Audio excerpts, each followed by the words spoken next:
has spent all the money up to the limit, and all you have done is raise the debt ceiling. Well, now it's become a real problem because you owe more on the card than you make all year and another 20%. So is it wrong? Is it not reasonable? Before you lift it, you're responsible for paying what was spent. But should you first look at how you're spending your money? That's exactly what we're doing with Limit, Save, Grow. Now, the president and Leader Schumer have finally backed off their idea that they won't negotiate. They finally backed off the insane, unrational, unsensible idea that you just raise the debt ceiling. The president has selected two individuals, OMB and Ricchetti, to sit down with us, but our timeline is short. This is what I wanted to avoid 105 days ago. And when the Republicans in the House lifted the debt ceiling, Secretary Yellen had never told us the deadline was June 1st. We wanted to act ahead of time. And we do that issue after issue. Just like the president avoided the border with Title 42, the House Republicans did not. We actually passed a bill to secure our border. We continue to listen to the American public. And I will tell you, as Speaker, we have a group of Republicans in the Senate that have listened to the American people as well. Senator from Wyoming, Senator Barrasso, has helped lead the charge with Mitch McConnell, with Thune and all the others, and Senator Lee, who put a letter together. I remember when he talked to me, could he get enough signatures? I was worried for one moment. Could we get enough signatures? He called me back, I think, in an hour and said, I've got more than enough, and I got people who didn't sign it that will still vote that way because they're listening to the American public. And I can't tell you enough of how thankful I am of you being so responsible with the idea. Am I optimistic? I'm optimistic for America because of the people standing behind me. I'm optimistic of our ability to work together. Do we have obstacles? Yes, we have a big obstacle in the White House. But we're going to change the course of history because we're going to stand for the American public. And let me introduce the senator and the chair over in the Senate Republicans, John Barrasso. Well, thank you, Mr. Speaker. Thank you for your leadership. The President of the United States is playing Russian roulette with the American economy. For month after month after month, the President refused to meet with the Speaker of the House to talk about debt and spending. Why? Does the President believe that there is no wasteful spending in Washington? Does the President believe that in a $6 trillion budget that nothing could be cut? Billions and billions of dollars has been set aside for COVID. Is that all off limits? The President said the pandemic is behind us. What about tying welfare to work? The American people that I listen to overwhelmingly support that. Is the President that out of touch? Republicans in the House of Representatives have actually passed legislation. It is serious, it is responsible. It raises the debt ceiling and at the same time cuts wasteful Washington spending. Republicans in the Senate stand in firm support of the Republicans in the House of Representatives. Meanwhile, the President of the United States has spent the last 3 months pandering to the liberal left. The President is playing a very dangerous game with our economy. It is time for Joe Biden to stop this debt ceiling madness. And now, Chair Elise Stefanik. Thank you, Chair Barrasso. I apologize, I'm losing my voice. We've been so focused on communicating this important issue to the American people. It's an honor to be here today with both our House and Senate Republican colleagues to highlight our joint commitment to a solution that would responsibly raise the debt ceiling, strengthen our economy, and address our nation's debt crisis. For over 100 days, Joe Biden and House and Senate Democrats have refused to offer a sensible solution to our nation's debt crisis. crisis. Their only plan, which is no plan at all, is to ignore this fiscal crisis and do nothing to limit spending, save taxpayer dollars, or grow the economy. Democrats have put our economy at tremendous risk. Republicans remain the only ones who have taken action to avoid a default on our debt. It's long past time for Joe Biden and Democrats to do the same. But today, with only 15 days until the June 1st deadline, Joe Biden is jetting off to Asia. Whether it's the border crisis, the energy crisis, or this debt crisis, Joe Biden continues to run away, pass the buck from each crisis that his policies have created. It's now my pleasure to introduce one of my good friends and our colleagues in our partner chamber, Senator Mike Lee, who has been such a tremendous leader in unifying the Senate Republicans in support of our Limit, Save, Grow Act. Senator Mike Lee. Thank you, Chair Stefanik. Senate Republicans stand united behind Speaker McCarthy and the House Republicans. We all understand the gravity of the situation. We need to address the debt ceiling, and we need to do so in a way that makes a difference, to make sure that we're not back here in just a few more months, with spending having caused more inflation and ballooned our federal debt even more. So, to that end, 45 Senate Republicans have acknowledged that they will not, they've committed that we won't support cloture, we won't support bringing debate to a close on any debt ceiling increase that does not contain substantive spending and budgetary reforms. Now, it just so happens the House of Representatives has passed precisely such a bill. We stand behind that bill. We need to pull up and pass that bill. We need to do it today. Look, the Senate has no business leaving town before an agreement has been reached. Let's get this done. Thank you.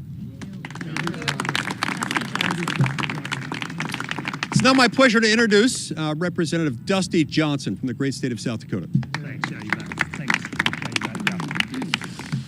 Mr. President, for 97 days, you refused to negotiate with the Speaker. For 97 days, you underestimated the unity and the resolve of this conference. For 97 days, you assumed that ignoring this problem would make it go away. Now, we can't get back the squandered 97 days, but more concerning, sir, is the fact that you don't appear particularly committed to using the 13 days that we have left. Mr. President, cancel your trip to Japan. Stay at the table. Acknowledge the resolve of this team on these stairs and accept the fact that we must change how this town spends money.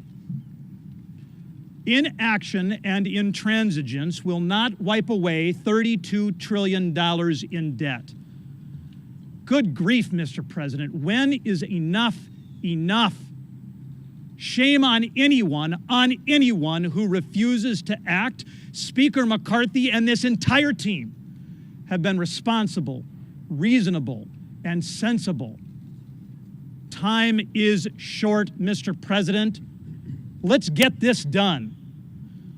With that, I'm happy to introduce a great legend from West Virginia, Chair Shelley Moore Capito. Go get him. Yeah. I should just sit down now that I'm a legend, but that goes against everything we do, right? It's great to be here with my House colleagues and my Senate colleagues. And I want to say, first of all, the gauntlet that Senator Schumer threw out to Speaker McCarthy when he said, you can't have a plan, you won't get it done. Well, guess what? They got it done. And they have the only plan that we see that raises our debt limit, but also responsibly brings in fiscal sanity. Plain and simple, the president, who prides himself on being such a great negotiator, has refused to negotiate for 97 days. And so here we are on the brink of a Biden default. And I think we saw the helicopters going across here. I said, I think he's leaving now to go to Japan. I'm like, stop. You know, we have an obligation here. We have an obligation to the people that we represent. We have an obligation to ourselves as responsive legislators, to do the right thing. And the right thing was to get into the room. And as Dusty said, you can't go back and find those 97 days again. But it's time now for the president to get serious, to have fiscal responsibility, fiscal sanity. And I can tell you, I know it's hard to rein in the cats on the House side. It's really hard to rein in the Republican cats on the Senate side. And we are united behind our House colleagues. They did a magnificent job of showing strength, of showing a plan, of showing a common sense, plain and simple way to answer the great challenge of the fiscal situation that we find ourselves in. So I have full confidence that the negotiators in the room are going to be able to work this out with the Speaker leading the way. And I've heard Leader McConnell say more than a few times, this is not an unusual exercise to negotiate the debt limit, to have fiscal responsibility as a part of that. We've done it many times in the past, and we have to do it this time again. And I would like to introduce Representative Chip Roy from the great state of Texas.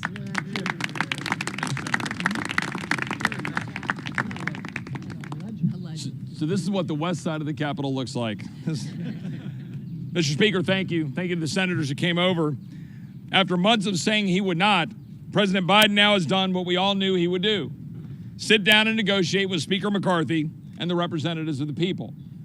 This is not surprising because Americans saw Republicans pass a common sense, responsible fiscal path forward for America and realized that the only person talking about default is President Biden. Now the president says we must trade away all but perhaps the most basic of reforms that we passed in the bill. But throughout his posturing, the president has failed to realize the most fundamental and important truth: that the core of this debate is not whether the federal government will default on its debt. It won't. But whether we will continue to allow this nation to default on the American dream.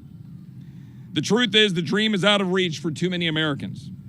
And the biggest obstacle is the very government entrusted to protect it. So we gather here today on a bicameral basis to send a message to the president. This legislation is purposeful, not political. We stand for the hardworking American family unable to afford groceries, gas, housing, or health care because of inflation fueled by trillions of dollars in reckless spending. The plumber that never took out a student loan but is now being forced to pay for his neighbor's master's degree, or the veteran paying for a liberal arts major to get the same student loan benefits he earned by risking his life for his country. The nurse who wants to save lives without a federal bureaucrat saying she has to take a needle. The blue-collar workers watching their way of life sacrificed to the altar of climate fetish, while billions of tax dollars of corporate tax credits go to crony subsidies in the so-called Inflation Reduction Act. The rancher in Texas putting diesel in his truck but forced to subsidize a tech worker making six figures to buy a Tesla hundreds of miles away. Minority and poor taxpayers trying to make ends meet that an expanded IRS audits 3 to 5 times more than other Americans. We're standing up for the Americans who simply want their country back.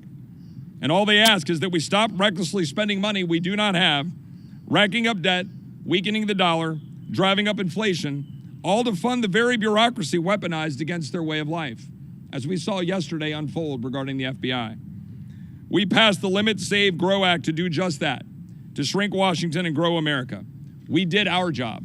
Now it's time for the president to do his. Mr. Speaker. Well done, Chip. I'm so honored with the people behind me. You know, the president, 105 days ago when I sat with him, said he wouldn't negotiate. America's too great to have such a small, petty idea as that. Americans believe you should talk. We wanted to talk the entire time. But when he refused to take action, we did take action. We took action for the American public. You know, I watched Elise come up here and talk. Her throat's a little sore. She's been talking a lot, but she's a new mom. It's her first Mother's Day. I don't know if you've ever met Sam, happiest guy you've ever seen. But you know what? When Sam was born, he was handed a bill for $94,000. $94,000 to every new child born in America. That's the legacy that's being left. But we decided enough is enough. We actually want to give them a future, give them an opportunity. give them the ability to go further than the generation before them. And this is the moment in time to make that stand. The only question is whether we have a Biden default or not. It's the president himself. We passed something reasonable and sensible. All we say is let's spend what we were spending 5 months ago. Let's save, and the money that we have appropriated that hasn't been spent for 2 months, let's bring it back to the hardworking taxpayer. Let's put some caps on what the future Congresses can spend. Let them spend more, but only grow by 1%. And let's unshackle what holds the greatness of this nation back to build. Let's cut the red tape to have that permitting reform. And you know what? Let's help those that need a challenge to take them from poverty to a job. We've known it works. We've seen it work before. Let's not settle for what we have today. Inflation, dependency on China, runaway spending. Let's know what America can be and let's achieve it. With that, let's take some questions. Yes, sir. So while Republicans have proposed this plan to the president, you still have Democrats who are still trying to put certain different plans for federal spending. Looking at things like FMLA, they're still trying to put that on the table. Is there still an avenue that Republicans would entertain those federal programs, or is that something that's completely off limits? Look, the way the founders created this government, which is so amazing, the House passes the bill, the Senate could pass a bill, and then we could go to conference. Unfortunately, the Senate under Schumer, the only thing I think they've passed, what I've noticed is March is Maine maple syrup month. I don't know if they want that in the bill or not, but I would entertain that. There's nothing to go to conference with a Democrat idea. And the sad part, when I sit with the Democrats, their ideas are old. You know what they think? We should just tax more. But anyone who would look at what's going on, if you look at the 50-year average of what comes in from the taxpayer of America, normally we bring in 17% of our GDP. Right now, we're bringing almost 20%. Do you know how many times in modern history that has ever happened? That much? Only 2 times, in 1944 and 2000. But if you look at how much this government is spending, on a 50-year average, we usually spend 21% of GDP. He's at 23.6 going to 25. It is not a revenue problem. It is a spending problem.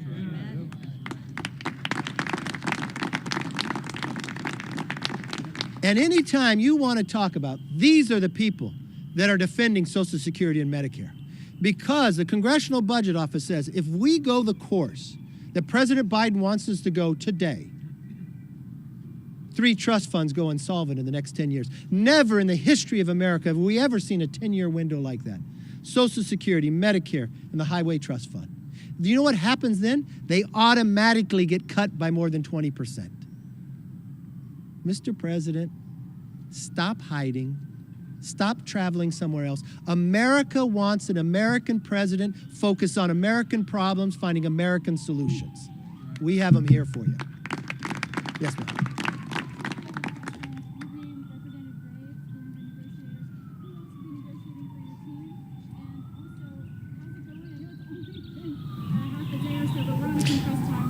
Look, I go in the room as well, and my staff, and the president has put 2 people in there. If there's certain topics come in, I'll have certain other members come in and talk as well. The difficult part here is the timeline.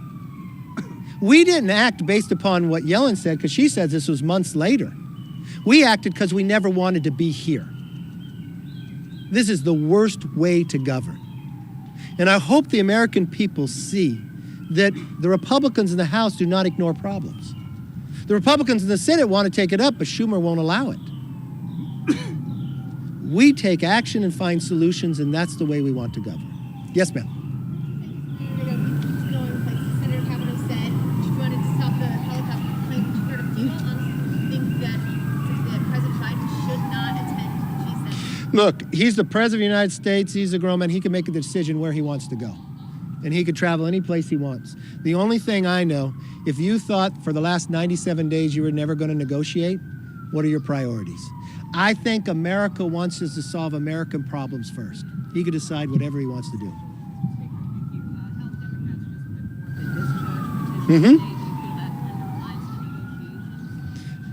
Well, I don't think it's going anywhere, for one.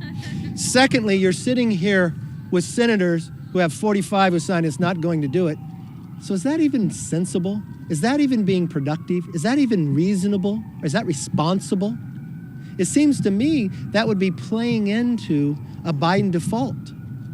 I think America public is tired of those political games.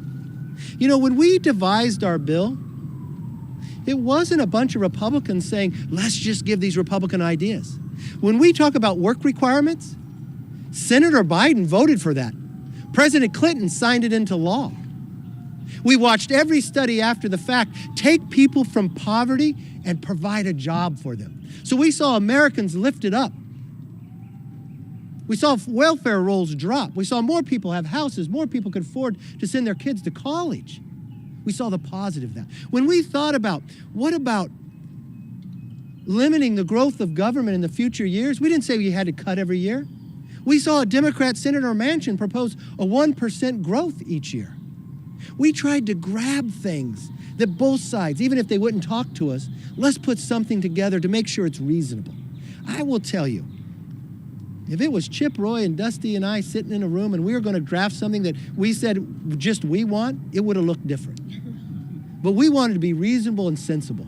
Does the American public think it's wrong if we simply saying, let's spend what we spent 5 months ago? But every moment I've spent with the president, he doesn't want to go there. He does not want to go back $1. I literally ask him, what is finally the number? Is it $40 trillion in debt? How much before you say, let's stop borrowing from China and not looking at places that we're wasting our money in? Every household does that, and we should do it too. Yes, sir.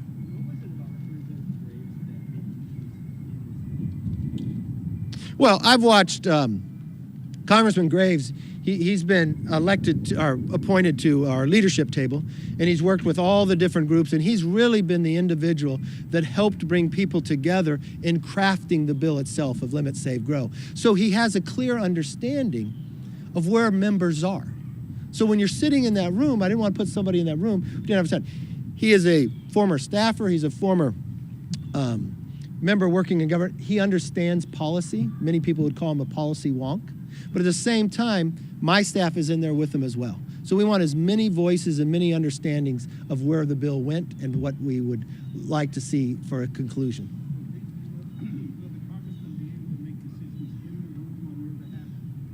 Yeah, we talk very frequently.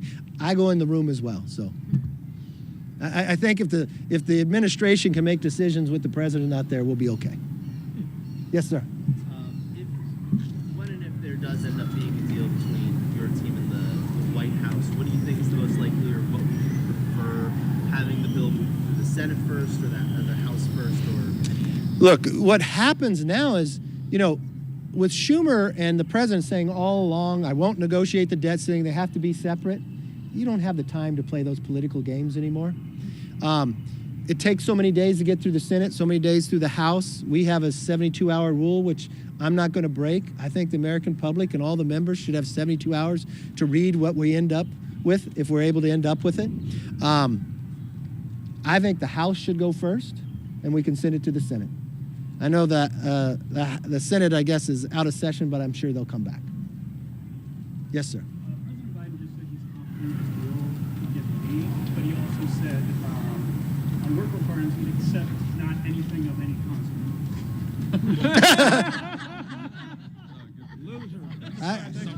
I don't understand anything that has consequence. This is a senator who voted for work requirements. Listen.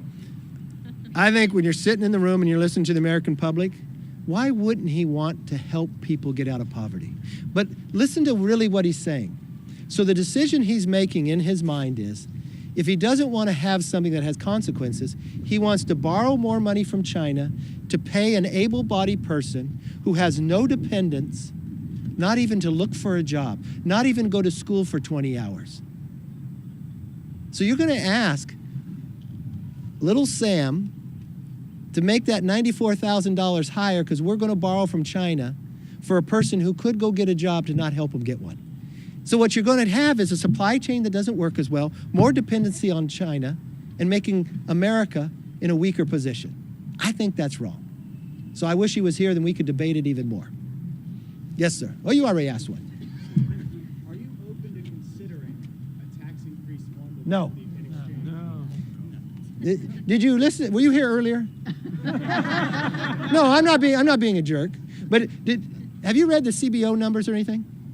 Okay, so on a 50-year average, we normally bring in 17% of GDP. We're bringing in 20%. You know how many times in history we've done that? Twice. 1944 and 2000. So if we're bringing in normally 17, we're bringing in 20, that means we're bringing in more money than any time in American history. But what we're spending, for the last 21 years, we spent more money than we brought in. But instead of only spending 21% of GDP like we normally did for the last 50 years, when the Democrats came in, they spent $6 trillion. Now, I don't know if you're an economic major or whatever, but if you study Morton Friedman, he would tell you the only place that inflation is created is government. So that $6 trillion brought us inflation. So what did that do?